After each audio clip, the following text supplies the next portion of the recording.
देश में जहां 2 हफ्ते के भीतर कोरोना से होने वाली मौतों के आंकड़ों में 143% की वृद्धि हुई है, लगातार 4000 के आसपास लोगों की मौत हो रही है, वहीं 9 मई को वैक्सीन की केवल 6,89,652 डोज ही दी गई, जो 5 अप्रैल के 43 लाख वैक्सीन डोज के मुकाबले 84% कम है।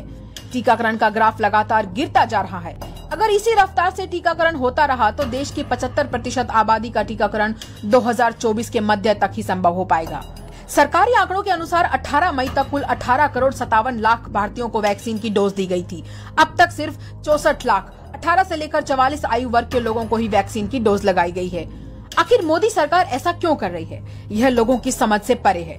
इतने मुश्किल हालात और सरकार का यह रवैया देश के लिए घातक साबित हो रहा है। अभी हमारे देश में मात्र 1 करोड़ 94 लाख वैक्सीन की डोज ही उपलब्ध है। देश की आबादी 1 अरब 39 करोड़ से ज्यादा है।